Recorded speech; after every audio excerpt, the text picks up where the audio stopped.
I'm watching this movie is I'm watching him struggle to catch his breath or to move or like he's hurting all the time. I was looking at the popcorn that I was eating. I said, and I put the popcorn down. This movie made me never want to eat food ever again. I'm like, yo.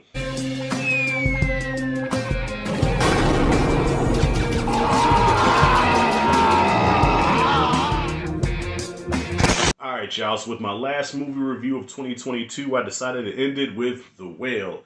The very highly anticipated, very hyped, highly advertised. Okay, Brendan Fraser, he's a shoo-in for the Oscar. He's the best actor of the year, best performance of the year. This film is a triumph. 8 stars out of 10. Not 8 stars out of 10, but 8 stars out of 5. This is like the most brilliant movie ever. So I said, all right, let's see what the hype is. Let's see what this is all about, okay? Because I could have went and saw Avatar for a third time, but I said, no, let me see what's up with the whale here. And does this movie live up to the hype? Drum roll. Yes, it does. But however, as much as this movie does live up to the hype, these type of movies these days just don't do it for me. But hold up, so before you go in on me, okay, I really enjoyed the film. I thought this is a well-made film, and yes, well acted. Brendan Fraser. I haven't seen a lot of movies, so I can't say if he's the best actor. But so far, probably the best performance, one of the best performances I've seen. So if he does get nominated for an Oscar, he deserves it. If he wins, that'd be great. I don't know if he's gonna win or not, but yeah, he did put in a fucking dope ass performance, and even his co-stars, man, like the supporting cast in here was brilliant, and they're not talked about, especially the best friend, the Asian lady, I forgot what her name is, but the best friend that was always checking on him, she did a fantastic job. The daughter, who is the same actress from Stranger Things, the redhead girl, she was brilliant. Everybody in this movie, and it's not a big cast, it's probably like 5 or 6 people in the cast here besides Brendan. Everybody was on point. So it's funny that nobody's really talking about them. They're just talking about Brendan, but everybody did great in this movie. So with that being said, as dope as this movie is, it just, for me, I don't like depressing shit nowadays. You know what I'm saying? Because there's just so much negativity in the world, so much stuff going on. And it's like these days, the type of mindset that I'm in right now, I want to see, stuff that's going to entertain me, that's going to make me smile, make me laugh. You know what I'm saying? Like the experience I had with Avatar, the experience I had with watching another good feel good movie like Maverick. I'm into that kind of stuff right now. But I do appreciate what they did with this film, and I recommend anybody watch this film, especially if you're a film buff. I think you're gonna thoroughly enjoy it. But it is just so depressing. And I'm trying to talk about this movie without sounding like an asshole, but the whole movie for 2 hours, this character struggles to breathe. He was struggling to breathe so much, I felt myself struggling to breathe. Okay, I'm a big dude myself, but not that big. But I'm a big dude myself, and I'm like, yo, I'm watching this movie I'm watching him struggle to catch his breath or to move or like he's hurting all the time. I was looking at the popcorn that I was eating. I said, and I put the popcorn down. This movie made me never want to eat food ever again. I'm like, yo, I cannot let myself get like that. And I ain't fat shaming or nothing like that, but yo, the shit ain't healthy, okay? So, yes, I've been struggling with my weight for the past couple of years, but I definitely gotta get my shit together because I'll be goddamn if I end up like that. I struggled watching this movie because of how much pain he was in, how much he, was suffocating, and I felt a little suffocated watching this. You know what I mean? But that just means the director did a good job. What's his name? Darren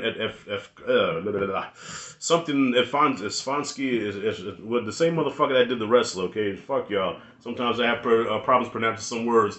Did a great job this movie, And speaking of The Wrestler, no spoilers here, but the movie kind of ends the same way as The Wrestler, where you kind of have to guess what happens. There's no for sure answer, but the whole movie you're waiting for this guy to die, pretty much. But before he dies, you want to see him, I guess, I don't know, because you think it's okay, what is he trying to accomplish? What is he trying to do here? And I guess before he passes on to the other side, he wants to connect with his daughter. He wants to make sure that his daughter's okay, his estranged daughter, who he left. Okay, so this character leaves his wife and daughter for a man. So yes, he's a homosexual character. Left him for a man, fell in love with this man. Man dies, and that's how he let himself go. He just said fuck it and just started eating everything. When I say eating everything, he eats everything. Like there's a scene where he's just scarfing down a lot. I'm like, okay, is that a special effect, or is Brendan Fraser actually, is he inhaling a whole large pizza in one fucking bite? All right, loading it with cold cuts and ranch dressing, and I'm getting sick just watching. Yo, I don't want to eat nothing else for the rest of the day. You know what I'm saying? I got some leftover ziti that I made for Christmas. I don't even want to touch that shit. I don't want to touch no food for fucking a week. I might go on like a 2 day fast or something. That's how much I detested food watching this. So the whole time you're waiting for him to die, and in the meantime, you're hoping that he does get a bond with his daughter, but his daughter, played brilliantly by the redhead from Stranger Things, she's a bitch. Okay, she's 17, but she's on that side of 17 where she's just difficult. You know, her own mother calls her evil.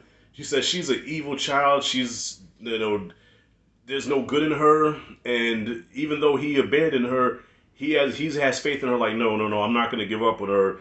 She's wonderful. She's amazing. She's gonna be somebody, and everything I have, I want to give to her. You know what I'm saying? So it's good to see them try to connect, but it doesn't have that cookie cutter happy ending where, okay, first they hate each other, but then by the end they love each other. It's not. It's like realistic. Like, what would happen if you really was estranged from your child? You come back into your child life. It's gonna be a extremely hard uphill battle, and they show that here.